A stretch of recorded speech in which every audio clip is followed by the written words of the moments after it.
Hi hello నమస్తే. చాలా రోజుల తర్వాత వీడియో అయితే చేయడం జరిగింది. ఎందుకంటే వ్యూస్ అస్సలు రావట్లేదు ఫ్రెండ్స్. వ్యూస్ రావాలంటే చూసేవాళ్ళు ఒక లైక్ ఇవ్వండి. వీడియో కష్టపడి అయితే చేయడం జరుగుతుంది. దానికి తగిన ఫలితం మీ నుండే వస్తుంది. ఎలా అంటారా, ఒక లైక్ ఇవ్వడం వల్ల వీడియో మీలాంటి వారికి షేర్ చేసిన వాళ్ళు అవుతారు. అంతే అండి. Okay, welcome back to our channel Anitha Chandra creations. ఈరోజు మన వీడియో వచ్చేసి గర్భవతులు తీసుకోవాల్సిన జాగ్రత్తలండి.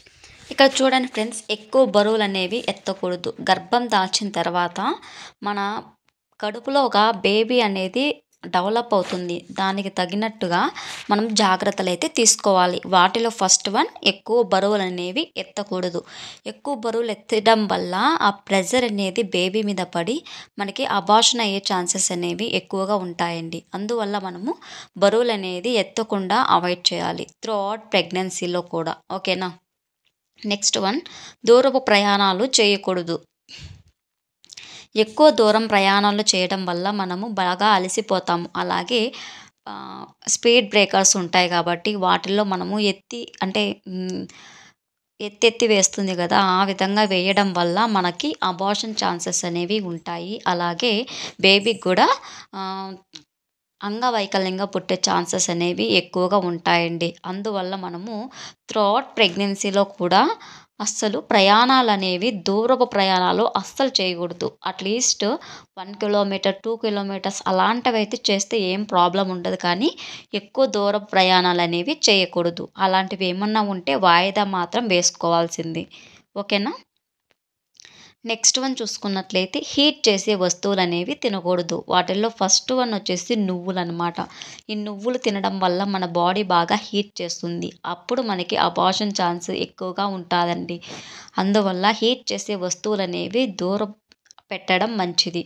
అలాగే వాటితో పాటు ఇంకా పచ్చిమిర్చి, అలాగే వంకాయలు, ఇలాంటివన్నీ మన బాడీని ఫాస్ట్గా హీట్ చేస్తాయి. ఉలవలు, ఇలాంటివన్నీ అవాయిడ్ చేయడం వల్ల మనకి బేబీకి కూడా హీట్ లేకుండా ప్రశాంతంగా ఉంటుందన్నమాట. ఓకేనా. నెక్స్ట్, పచ్చి పపాయ అనేది తినకూడదు. పచ్చి పపాయ తినడం వల్ల మనకి అబార్షన్ ఛాన్స్ అనేది ఎక్కువగా ఉంటుందండి. అందువల్ల మనము ప్రెగ్నెన్సీలో, త్రూఅవుట్ ప్రెగ్నెన్సీలో ఈ పచ్చి పపాయ అనేది అవాయిడ్ చేయాలండి. అంటే చాలామంది తినొచ్చు అని చెప్తుంటారు. ఫస్ట్ 3 మంత్ అవాయిడ్ చేసి నెక్స్ట్ తినొచ్చు అంటుంటారు. ఎందుకు రిస్క్ ఫ్రెండ్స్, మనము అవాయిడ్ చేస్తే మంచిది కదా. దాని ప్లేస్లో వేరే ఫ్రూట్స్ ఏమైనా తీసుకోవచ్చు. ఓకేనా. వాటర్ అనేది చాలామంది నెగ్లెక్ట్ చేస్తూ ఉంటారు. వాటర్ అనేది అస్సలు నెగ్లెక్ట్ చేయకూడదు ఫ్రెండ్స్. ఎందుకంటే మనము బాగా వాటర్ తీసుకుంటే బేబీ డెవలప్మెంట్ బాగా ఉంటుంది. హీట్ చేసింది, మన బాడీ హీట్ చేసిందంటూ దాన్ని మొత్తం అంతా రిమూవ్ చేస్తుందన్నమాట. అలాగే మనకి బాడీ మొత్తం డ్రై అయిపోతూ ఉంటుందన్నమాట. డీహైడ్రేషన్ అంటారు. ఆ విధంగా అవ్వకుండా ఉండాలంటే వాటర్ అనేది మనం పర్ డేకి తక్కువ అంటే 4 to 5 లీటర్స్ అనేవి తీసుకోవాలి. చాలామంది ప్రెగ్నెన్సీలో వాష్రూమ్ వస్తూ ఉంటుందని ఈ వాటర్ అనేది అవాయిడ్ చేస్తూ ఉంటారండి. అందువల్ల ఇలా చేయడం వల్ల మీకే ప్రాబ్లం అవుతుంది. వాటర్ అనేది అస్సలు అవాయిడ్ చేయకూడదు. ఓకేనా ఫ్రెండ్స్. ఈ విధంగా ఈ జాగ్రత్తలు అయితే తీసుకోండి మీ త్రూఅవుట్ ప్రెగ్నెన్సీలో. ఓకే, ఇది ఫ్రెండ్స్ ఇవాళ వీడియో. మీకు కనుక యూస్ఫుల్ అనిపిస్తే తప్పకుండా లైక్ చేయండి, షేర్ చేయండి, ఛానల్ని సబ్స్క్రైబ్ చేసుకోండి.